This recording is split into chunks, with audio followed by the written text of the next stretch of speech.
On today's podcast, we have the PATS Diversity and Inclusivity Committee. Wait, we have a Diversity and Inclusivity Committee? Yes, Phil, we do have a Diversity and Inclusivity Committee. Stick around. Let's be better athletic trainers.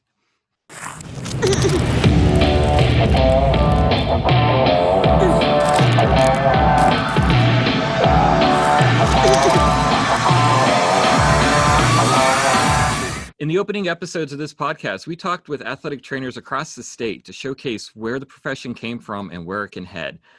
Now we're going to tackle different topics that we as athletic trainers face on an everyday level. Today's episode is part one of a two-part series on diversity and inclusivity in athletic training. I'm really excited about this topic because it is very important to us that we create an environment where everyone feels safe and welcome in our athletic training rooms. Our hope is to provide you with some knowledge to help you improve your everyday interactions with athletes and families. So let's get at it.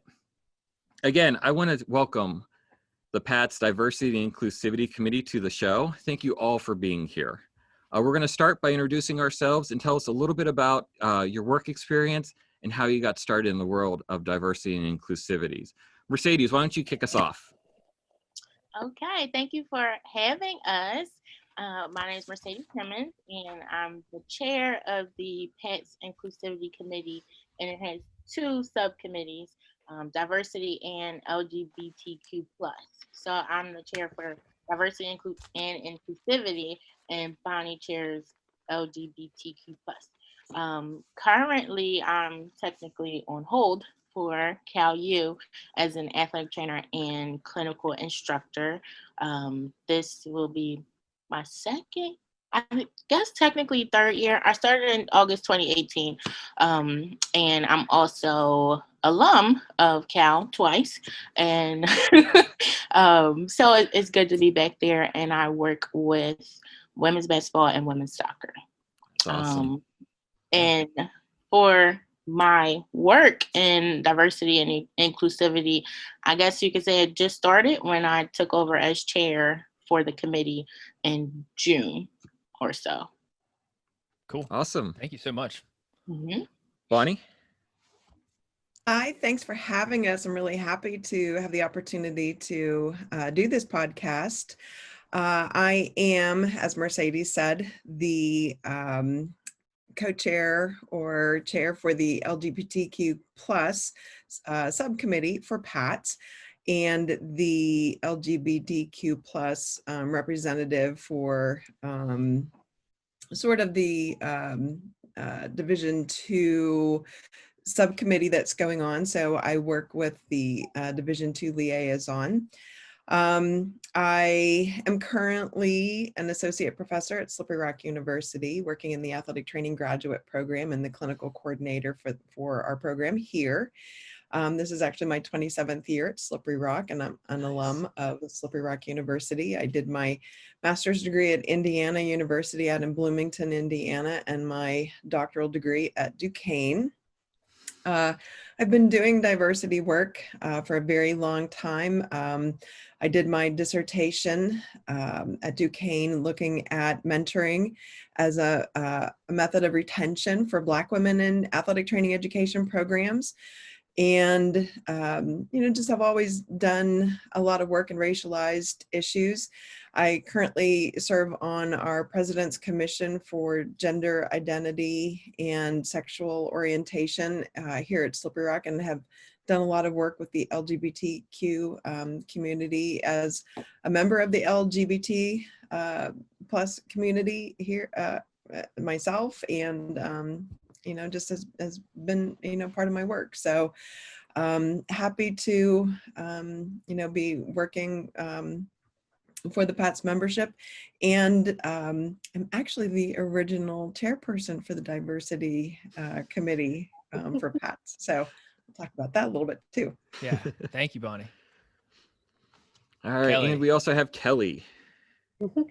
So I'm Kelly Fleming. I am one of the athletic trainers at Cedar Crest College. I'm an alumni of East Stroudsburg's program. I've been certified, this is now my 17th year, but it's my 4th year at Cedar Crest. My work with diversity, inclusivity didn't really start until I got to Cedar Crest. The high school I was at didn't have tons of diversity. Cedar Crest has much more of a diverse community here on campus and more of an inclusivity than what we had at the high school. Awesome. Thank you guys. So I think a good place to start, and this is going to be just an open discussion with everyone. Anyone can answer at any time. We're going to make this kind of lively and fun that we can.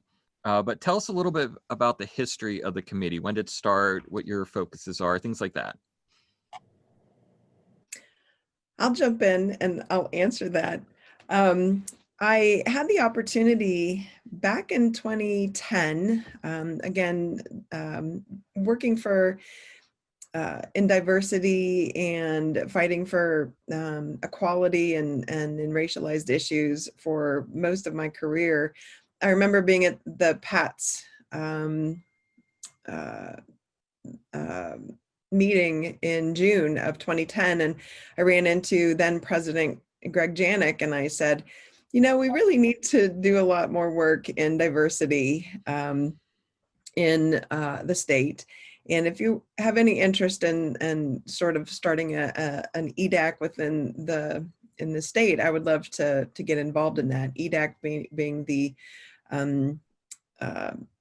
Ethnic Diversity Advisory Council, similar to, you know, what the NATA has. And a few months later, he contacted me and said, you know, I think that's actually a pretty good idea. And in February of 2011, I put together sort of the job description for that and put that in the policy and procedure manual. And so started as the first chair for what was called the Diversity Committee for PATS. And you know, it was, you know, kind of slow going. You know, I kind of felt like a one-woman show for a little bit. And most of the emphasis was on racialized issues in PATS. We had a very small committee. Marcia Grant Ford was part of the committee. Jamie Mansell was part of the committee. And so a lot of it was really starting out with education, with our breakout sessions at the PATS meetings, you know, talking about really just doing a lot of educational sessions. We did a welcoming diversity workshop for the board at the time. At one of their meetings, and just trying to really do a grassroots effort, and you know, from there passed it off to other individuals, and you know, I think there was a little ebb and flow over time, and so fortunately now Mercedes has you know, picked up the mantle, and I think we've got some real traction, because I think people are really recognizing the real need, not just for racialized issues, which is such a hot topic now, but you know, looking at the LGBTQ issues, especially around transgender issues, which we'll get to in the next podcast. Mercedes, anything to add to that on the committee level? Any, you know, as you take over as the chair, any aspirations, any goals of the committee that you want to talk about? Going off of what Bonnie said, I think it's important that we do try to increase the attention to diversity in the Commonwealth alone, because within ethnic training, I personally don't think there's much of it. I have reached out to get a breakdown of what the diversity is. So yeah. The District 2 is working on it. So when that comes out, I'll share it with everyone. I think it's good information to know, but we do have goals for the committee, and we're working on them as we speak. We are putting together infographics that we can get out to the committee. The one that's being worked on now, or that Heidi had already put together, and we're kind of tying things together, was on how to have those tough conversations, because people don't want to talk about things because they're taboo or it's uncomfortable. So we figured to give an infographic can be like the starter. So, you know, people can have something that they can reference. And we kind of want to put out more infographics, maybe in the quarterly news, or however we can get them out to the members, just so we can start to get the ball rolling.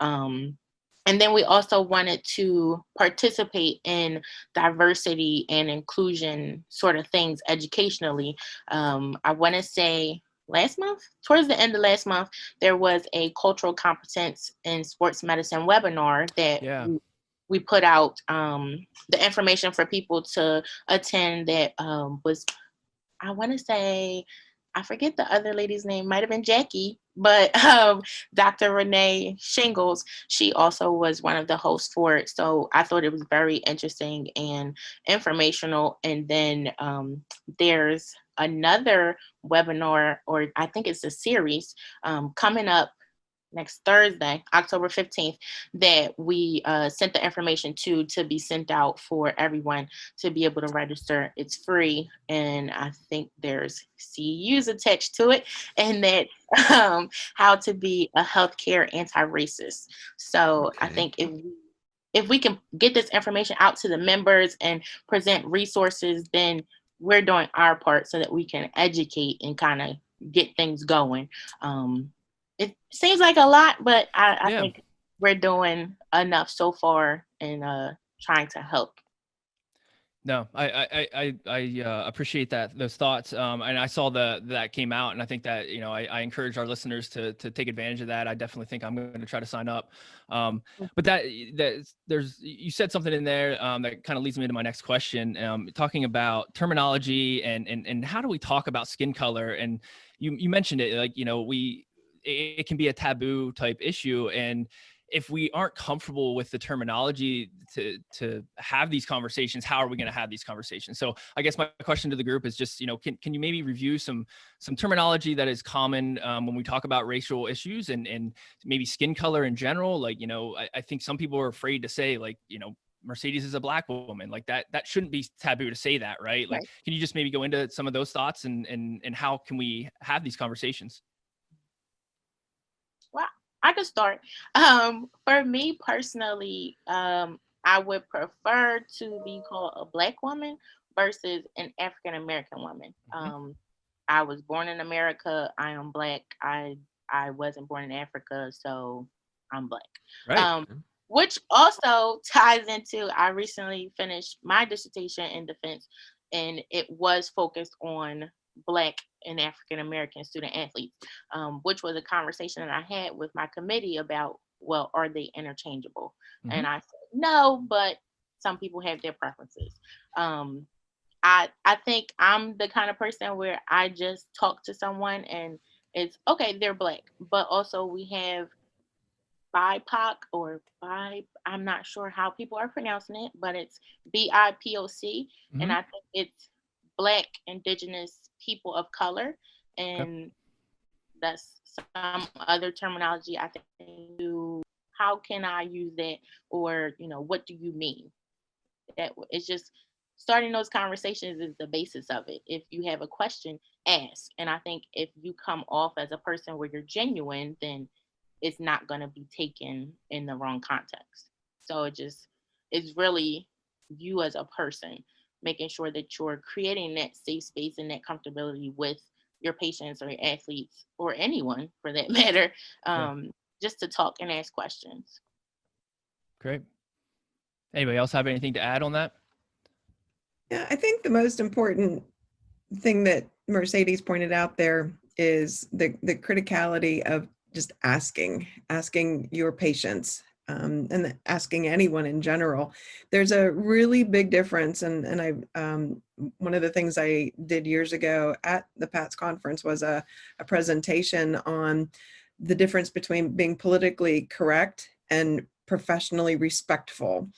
You know, people get really hung up on being politically correct, but it's not a matter of political correctness. It's professional respect. Just ask your patients. You know, if you're not sure the race or, you know, the sexual identity that someone wants to go by, ask. it's not being politically correct. It's just being respectful of what that person wants. So, and by being intuitive enough and respectful enough, it shows a lot on your part, and people really respond to that. So just ask. Yeah, Yeah, no, I I mean, appreciate that. That's Go ahead. something we try to do here with our athletes, is especially our incoming first years that we haven't met before. The first time we are talking to them, we try to have the conversation with them, be like, we're not trying to offend you. We want to make sure things are moving forward and we're respectful of you. How do you want us to recognize you? How do you want to be recognized? What name do you want to go by? And all of that kind of stuff. Yeah. Yeah. So I'm hearing that it's okay to have that conversation and ask, but be genuine, right? Don't, I think you have to think before you talk, but as long as you're genuine and you're, really just trying to learn more about that person, that should be okay. Is that fair to say? Mhm. Yes. Yep, Sure. absolutely. And when you make a mistake, apologize. Say, I'm sorry, I didn't know that. Thank you for correcting me. Once you know better, do better. Yeah. And I think that's huge. Not feeling personally attacked when you do make a mistake, right? Like, I think we all have to understand that we're not perfect and that we're all on a learning process, right? We're continuing this process, and we are going to make mistakes. So identifying when or being okay when you make a mistake and don't get defensive about it, it would be another thing that I've been learning about, right? Is like, I'm going to say something, and I might even say something on this podcast that is not correct. And I would encourage any of you guys to call me out, live on the call and let me know. And hopefully I can, step back and be like, okay, I'm all right. Like, yes, I apologize. Let's move forward and let me learn from that. So I appreciate you guys sharing that with us. So kind of on that note, about calling out when asking permission, setting that professional kind of relationship going. One thing that always worries me are like little microaggressions and how we can prevent that, or what even are the microaggressions that we need to watch out for, because it might just be something that we commonly do that could be offensive to somebody, and we're offending somebody unnecessarily when without knowing. So what are some of those things that we should be watching out for there?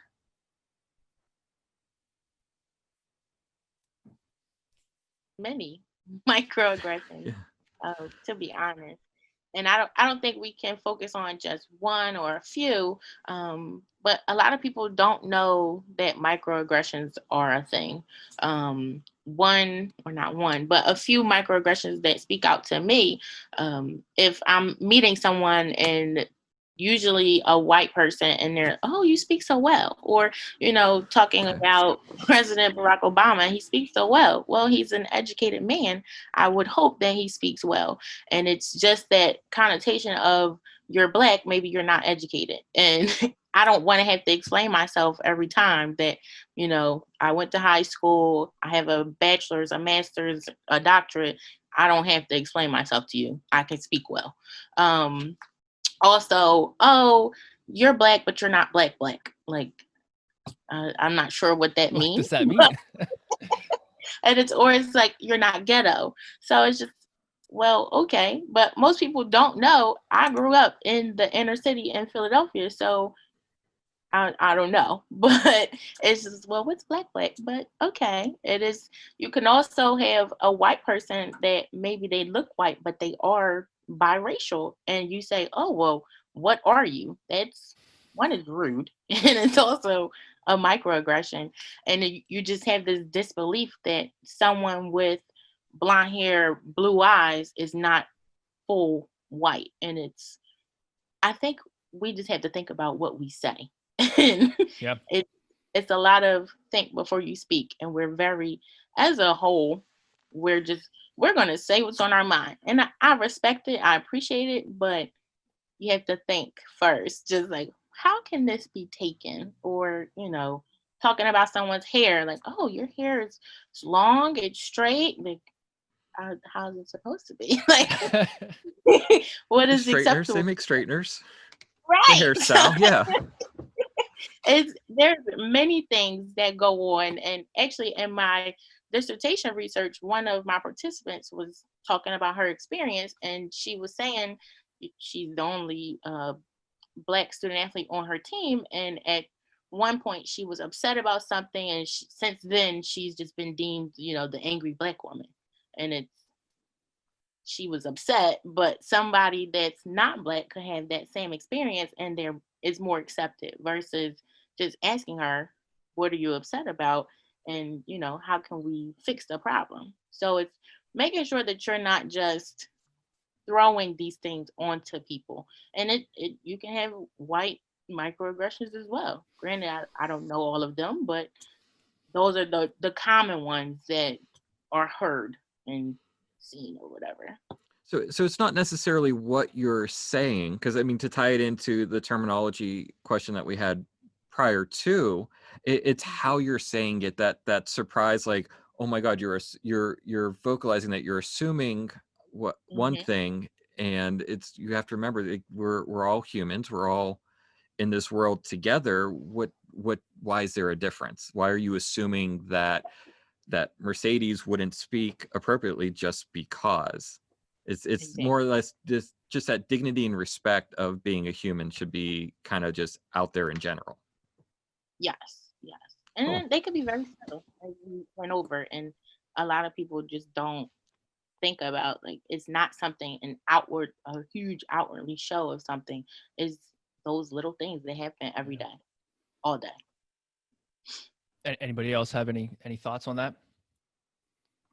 It's kind of interesting. We just had the debate between the two vice presidential candidates on television the other day. And, so we have our very historic first Black woman who's also Asian, and, so amazing historical moment.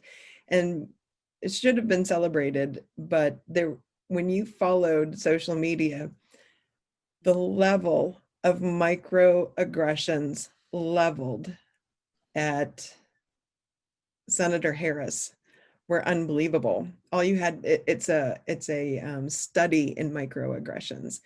The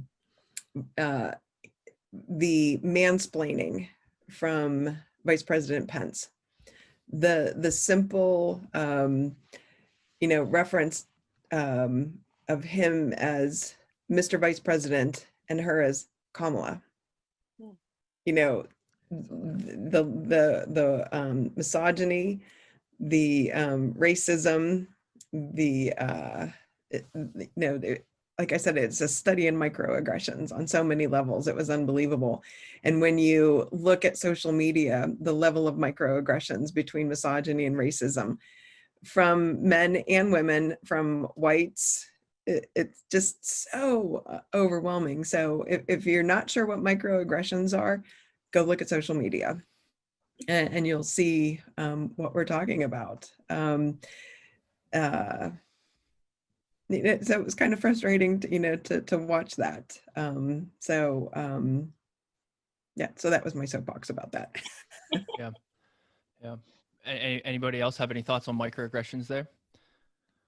I mean, it's not even a diversity thing, but think of it in terms of coaching. If you have a female field hockey coach or a female soccer coach who's on the kids and yelling and screaming, oh, well, she's a witch, she's such a mean coach, and you walk over to a football field and they're cursing the kids up and down. Oh, well, it's football. They're making them tough. Well, why can't the hockey coach do that? Well, because that's a female.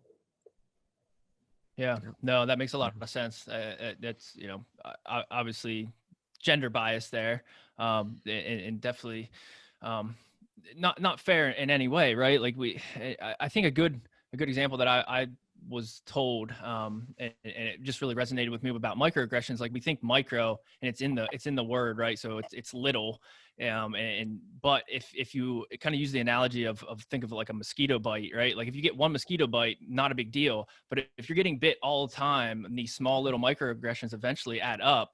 And that made a lot of sense to me. And they referenced it in regards to the angry Black woman, right? Like, yeah, she's going to get angry. Like if you got bit once, yeah, you're not going to be mad. But if you get bit all day, every day, those little microaggressions add up, and eventually you can snap. So that resonated with me. So I just wanted to share that with everybody. Any other thoughts on the microaggressions from anybody, or want to move on? I appreciate everybody's thoughts there. All right, so our next question, you guys kind of gave us the topic, so I'm very curious to hear what your answers are. But can you just maybe describe or explain the difference between inequality versus inequity?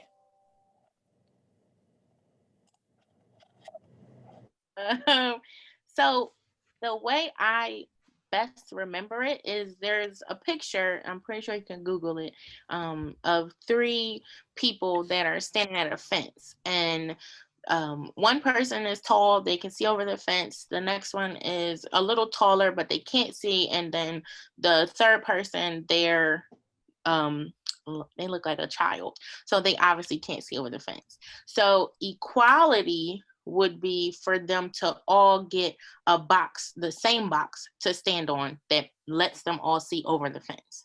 And equity would be so the two shorter people, they're getting more resources for what they need to see over the fence. So one has maybe one box, and then that shorter person has two boxes, but they're then all able to see over the fence.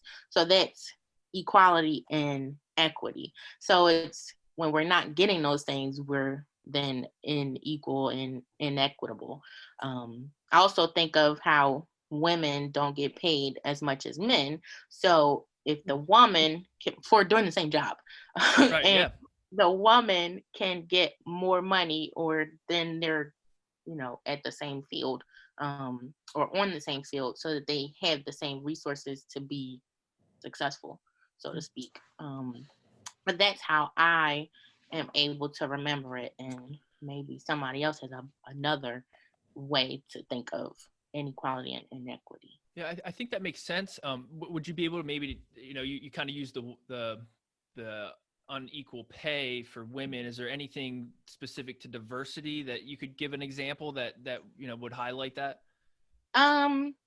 Probably the education system. Okay. And it's easy for me, being that I'm from the inner city of Philadelphia. I didn't go to public school, but knowing what I know about the school district, if you have white children that are in the suburbs and affluent neighborhoods, they have better, I'm not going to say better teachers, but they have better resources, and everything that they need to succeed, they have access to. Yeah. Whereas in the Philadelphia school district, they don't have those resources, and they kind of need more funding so that they can be able to be on the same playing field educationally as their white counterparts in the suburbs. I think that's the best way to think about it. And they're all in public schools, so why are they not getting the same resources? And we're expecting those Black children that are underserved to be just as good or better than the white students in the suburbs. Yeah. And that goes back to, like, correct me if I'm not speaking right here, but the cost of living or the property, because the property taxes are how we have resources for schools, right? So the cost of living and the taxes are going to be higher, right, in the white suburb compared to the inner city community. So then the resources are just automatically disproportional. So yeah, is that accurate? Yeah. Yeah, so we're already starting off at a disadvantage. Right. Not only because of where we live, but also for the majority, I guess you could say, those students are of color. Mhm. or they're Black students, or maybe they're Latinx in that racial group.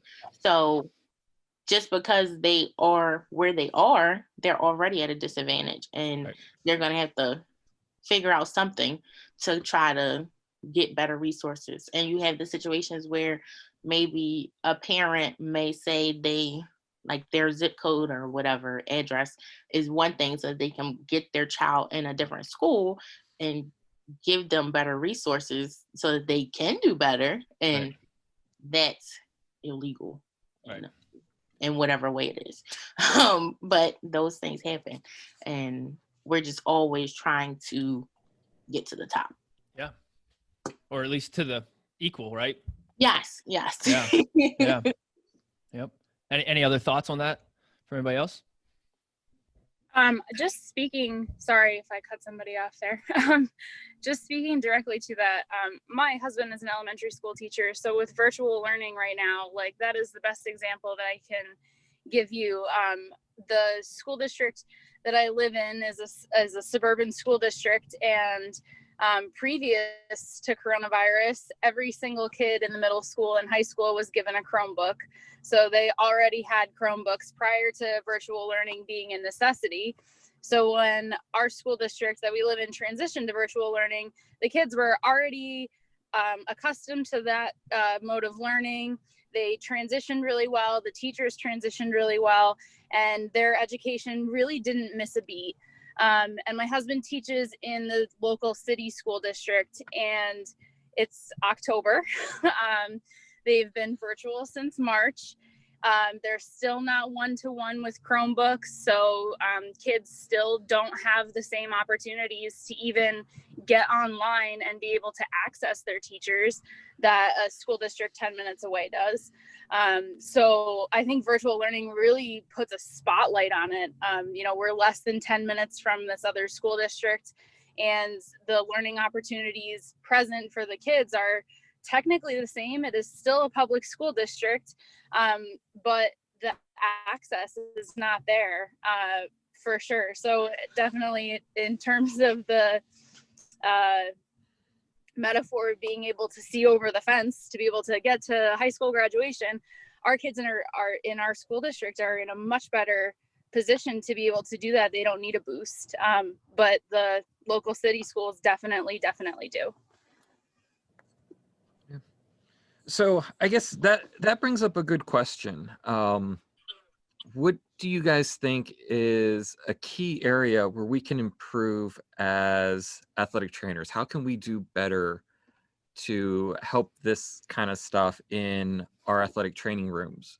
How can we do better? Big question. Very broad. Take it however you want it. Just run with something. I don't know. I'm not sure. Go ahead, Heidi. Bonnie, I'm sorry. One, I hope people listen to this podcast. We need people to get involved. I think when people hear the word diversity, they think it's, they roll their eyes. They're like, oh, it's another diversity training. But, people need to decide to do something, anything, do something to improve their knowledge and their understanding of doing something to improve how they embrace diversity, how they improve the working environment for people who are not like them. And by them, I mean, white people. And the second thing is, it's not on Black people to improve the situation. It's not on Mercedes to lead the charge as the Black person who's doing, participating in this podcast. It's on white people to make the change. We're the ones who need to step up and say, we're going to improve the situation because we're in the majority. We're the ones who, white people are the ones who are in the for lack of a better term, the power situation to exert racism on people who are different from us. So it's up to us to create the change that we want to see. We have to want to see that change. And so we need to step up and start correcting the situation. So it's on us. So we need to create welcoming environments in our athletic training rooms, in our high schools, in our colleges, in our clinics, in our hospitals, in our physician offices, wherever it is that we're working, in our traditional and our emerging settings. We need to start creating welcoming environments for people who don't look like us. And that's on us. So if you don't know how to do that, go and learn how to do that. And is it a comfortable situation? No, it's not comfortable. You have to get uncomfortable. But, it is, at the time of this recording, it is 2020. And there is racial unrest all around us. So there are resources. And this podcast is one of many, many resources out there. And so go and find the resources. And if you don't know where, there are people who can help you to find the resources. There's no excuse in 2020 to not know where to get the resources. Get uncomfortable, go find the resources, and start to make a change. Create a welcoming environment. And it's really simple to do. It's October. This is Hispanic Heritage Month. Have you done anything in your facility to celebrate your Hispanic patients? Have you done anything to celebrate your Hispanic employees and coworkers? It is also National Coming Out Month. Have you done anything to make it a comfortable environment for your LGBTQ athletes and patients and coworkers to feel like they can come out to you? That's a really important step. So be brave, create a welcome environment. And if you don't know how, ask. So that's brilliant. I appreciate those thoughts, and I will admit, right, like, so I'm trying to go down this journey and learn more about myself and how to become more diverse and inclusive, right? Like that's one of my goals in my life right now. And on that learning process, selfishly, I was like, hey, I have a podcast, right? And we have an inclusivity and diversity committee. Like, here's an opportunity for me to one, give them a platform to talk, and two, for me to personally learn more and have these conversations with you all who are the experts in the field. So, that being said, like you Bonnie, you challenged us to ask, so I'm going to ask, right? I'm going to ask right now. I'm going to ask you guys, what specifically, let's start with, or stick with diversity for today, since we're going to talk about inclusivity more on the next episode. But our athletic training rooms. So I work in a traditional setting. So again, this is very personal and selfish, I guess is what I should say, because I want to know. I'm going to ask you, like, how can we make our athletic training rooms more open and friendly? And I guess a specific question I would have would be, we all hear those microaggressions. We all hear the little racist comments or jokes that, especially if there is an athlete of color in my training room or athletic training room, and I hear something, is it better for me to call that person out right then and there? So say a white person says something, a microaggression, I hear it, the person of color hears it, but they don't say anything. Is it better for me to interject right then and there in front of everybody? Is that going to make the person of color feel uncomfortable? Or is it better for me to kind of just let it happen and then maybe talk to that person of color later and say, hey, like, I heard this, how did you feel? What's the best scenario there? For me, I'm gonna say you call that person out right then and there. Okay. Because it sets the tone for what you want your environment, your athletic training room to reflect. And that Black student athlete is gonna say, oh wow, Adam just called him out. I can be comfortable with Adam. And it's maybe not be comfortable, but it's still gonna show that you are an ally and you're working to not have that in your environment and that environment. So it does kind of create that welcoming space. And that's for anything that you hear, whether it's against a Black person or a Hispanic person, Latinx, or even if it's something against a white person and white culture, then you calling that person out right then and there is going to, it's better in the long run for you as well as those around you. Thank you. That's helpful. Any other thoughts on that? I mean, I've done that with some of my athletes. They've made comments. I've called them out. I've kicked them out of the room and been like, that's not acceptable in this room. Like, we don't do that. And then once that person leaves, I'll go check in with the other athletes and be like, are you okay? Like, you let me know how you want, moving forward, how you want this to go. That happened in our athletic training facilities.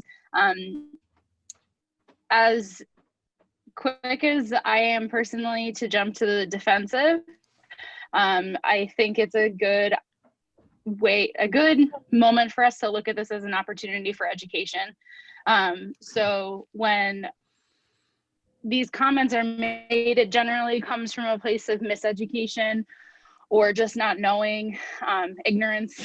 But I think that they're unacceptable no matter what. So interjecting and educating, and then setting that culture of this is not acceptable. And if it happens again, then we're pretty aggressively shutting this down. But I think that you create a culture of safety and openness when your goal is education, instead of being, I don't want to use the word angry, but instead of like immediately jumping on the offensive. So I know that's something that anybody would struggle with, right? Like I struggle with that a lot of times when patients say really ridiculous things. And in my mind, I'm sitting there thinking like, oh my goodness, like how could that have possibly just come out of your mouth? But taking a step back and really taking the opportunity to educate the patients, I think makes a big difference, because then it's a conversation. And I've seen that open doors to having an open conversation in my facility instead of just an immediate quick correction. Thank you, Heidi. That's exactly what I'm looking for, right? Like, yeah, yes, I want to interject, like you said, but yeah, I want to have those conversations, and I want to be able to educate and make that environment what we want it to be. So yeah, thank you for your thoughts there. That was awesome. Anybody else on that? I have a couple more questions if not. Mercedes is laughing at me. So I guess the next question I have is, I guess in regards to, so Mercedes, you had mentioned the District 2 was getting you the numbers of what our diversity does look like in the area. Because Phil and I actually had this conversation, right? Like I said openly so I work in Division 3 Centennial Conference, and yes, we have some diversity, but it's not the most diverse conference around for sure. And then Phil's kind of experience was a little bit different with where he works, and he says, I actually do interact a lot with diversity. And I was like, all right, well, that's awesome, but I need to figure out how I can one attract people. So I this is an excuse, but like, so Carlisle, Pennsylvania, it's the middle of nowhere, Pennsylvania. How can I attract more people of color to apply for a job at Dickinson College? What would attract them to a college, that is going to, or how do we make them more welcome once they're here? Just, I guess, recruitment and retention, all those things in a small town, middle of nowhere. Again, I'm being very selfish and want to know for my own benefit, but if you can make it more broad, that would be great. Or I'm just rambling. It's okay. No, I think it's a good question, because honestly, a lot of people question me for attending Cal U because it's in a small town, middle of nowhere. Yeah. Nobody even knew California PA was a thing until I decided, oh, look, this school. So it's like, why you go there? But also, it was, once I got there, the campus, it felt welcoming for many reasons. I went on a tour, and those people, they were welcoming, and I didn't feel like anybody was out to get me. I spoke to people on campus, and everybody was nice, so that helped. And then once I left and it was like, okay, you're out of there or whatever. And then when I decided to go back to work, it was again, why are you going back to Cal PA? Like, what's there? And I had to tell people, honestly, it's home for me because I have those memories there. People are welcoming, and I haven't had, to be honest, the only negative experiences I had on campus were with the public safety, and that ties in with my own issues personally against police, and it's convoluted, but that was the only negativity I had there, and everyone was welcoming. A lot of that came from people teaching me and helping me to get where I am in my professional life, as well as they helped me personally.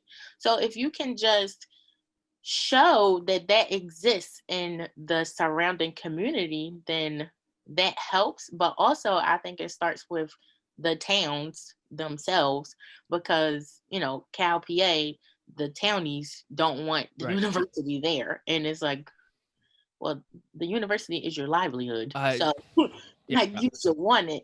So if you can make those connections with the community, that will help. Yeah. But also making sure people on campus are inclusive. The representation is really a winner, but we don't have that. But if we're taking what we can to reach out to people that we know are qualified, because there are qualified candidates, if you can reach out to them and say, hey, we want you here. If they don't apply, that's on them. But at least you're taking that risk to put yourself out there. Yeah, I would. So, and this is another thing that Phil and I talked about, but most athletic trainers only advertise their positions on the NATA website, which is basically the only one. Is there any other places where we could advertise those positions that might draw more people of color? I thought a lot of people do look at the NCAA website. Oh, NCAA, yeah. Because that's a big thing there. But other than that, I personally would not post anything on Indeed or something like that. But those bigger websites that have a name and have some sort of like credibility is better. But other than that, there's not anything that I can think of. Okay. Yeah, I just if you have advertised your job on the NATA website, career placement, you can forward your job description to the Ethnic Diversity Advisory Council, and they will forward the position through their resources. Yeah, that's very helpful. Thank you. And honestly, one of the best resources is to forward, forward jobs through the people that you know. For example, someone forwarded a job to Mercedes the other day, and she forwarded that on. So, utilize the resources that you know. And Awesome. that's certainly, I think something that our committee would want to support. Yeah, completely agree. All for increasing the diversity and representation. I didn't really, it doesn't affect me, and I don't mean that in a rude way, but through my dissertation research, it affects the student athletes or our patients. They want to see that representation. I can only speak for, Cal. I am the only representation in the athletics department. So I took it on personally, like, oh, I have to be here for my people. Which is a lot. Exactly. And I have to continuously remind myself, it's not just me. As long as my coworkers are, which I think we have a great group, and we are welcoming and we are inclusive. So even though the diversity isn't there, we do still have that environment where everyone does feel safe and inclusive or included. So the representation is important. Then that's where I'm at. That's where I'm coming from is, again, we're always trying to push for more diversity, especially in our student athlete population.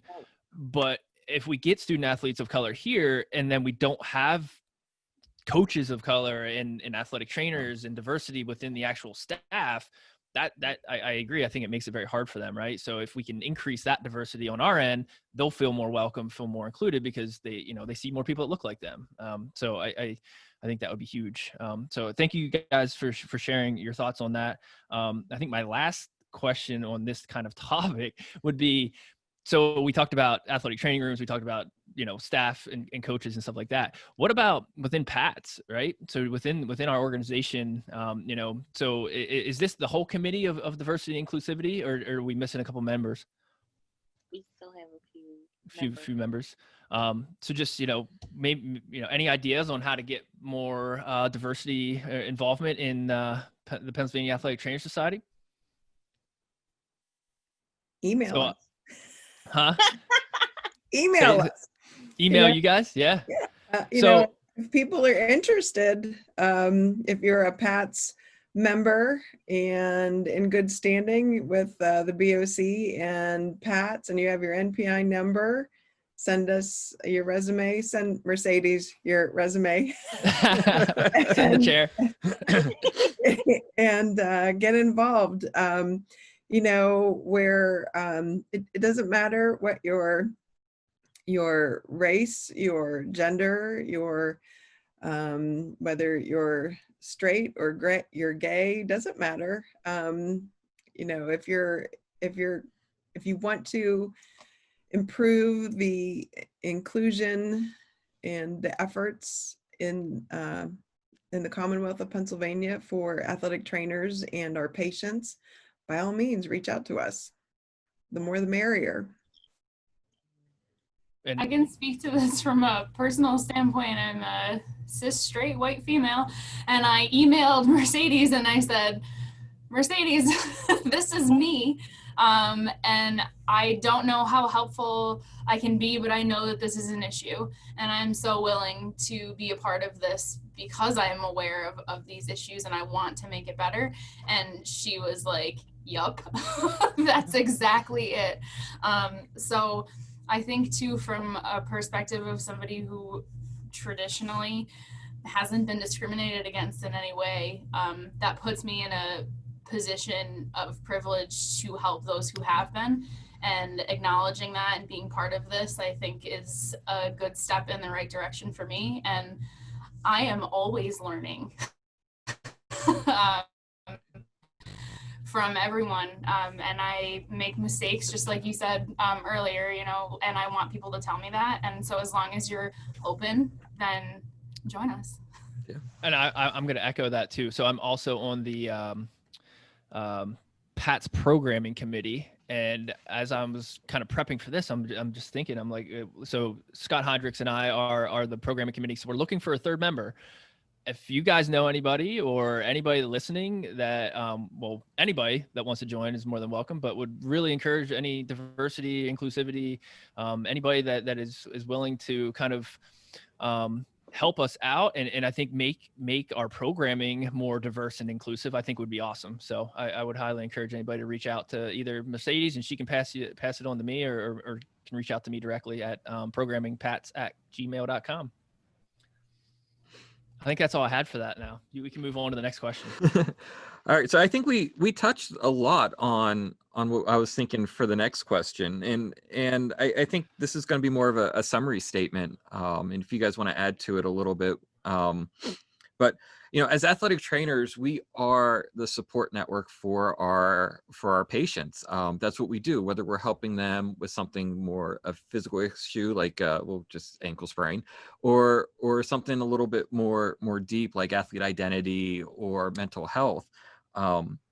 That's what we do as practitioners. And I think Adam, your question really kind of got down to like, what are some ways we can go about it? Limiting the microaggressions, calling people out on it, being that friendly face to go to with these issues. And I think we as athletic trainers are really positioned well in our athletic departments to be that beacon of change, to be that support structure for our patients. I completely agree, Phil. If anybody else has any comments, please feel free to jump in. And then also, we talked about it a little bit, but resources. Does anybody have any good resources, books, podcasts specifically that you want to maybe point athletic trainers to that would be helpful? Is it ATC chat or AT chat? Okay. Podcast. I know that's on YouTube. I did an episode with them as well. Oh, cool. And Check that out. Yeah. Yeah, and it's 2 athletic trainers in Wisconsin that run it. And the infographics that we're going to put out, there'll be great resources. Are they going to get emailed? You said emailed out.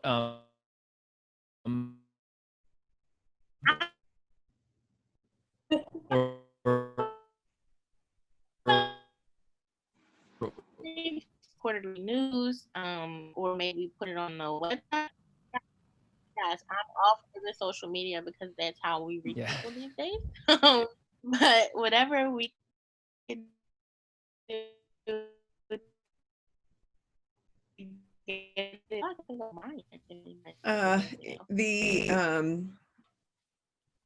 The workshop that we had posted out that Dr.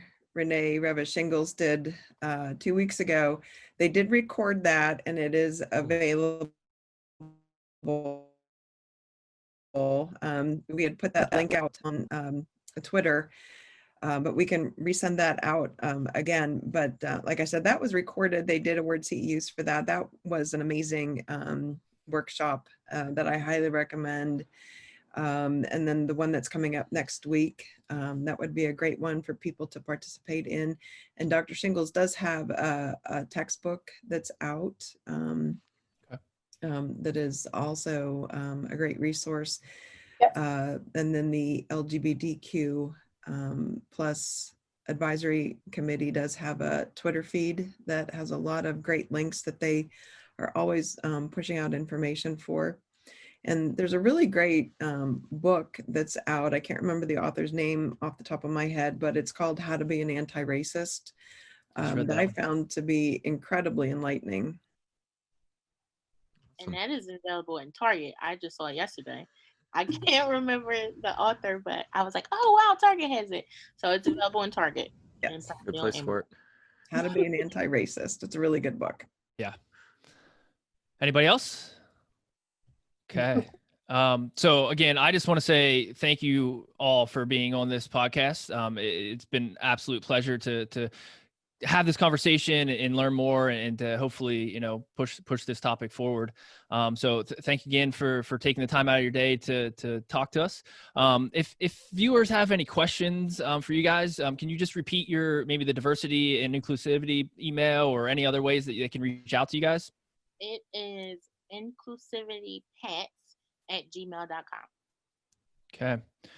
Awesome. So again, thank you guys so much for coming on. And we will be back for episode 2 or part 2 of the diversity and inclusivity podcast. We'll talk a little bit more about inclusivity and the LGBTQ plus population and athletes that we work with next time. So tune into that next week. Until then, I just want to say, viewers, thank you for listening. Until then, I'm Adam Richmond.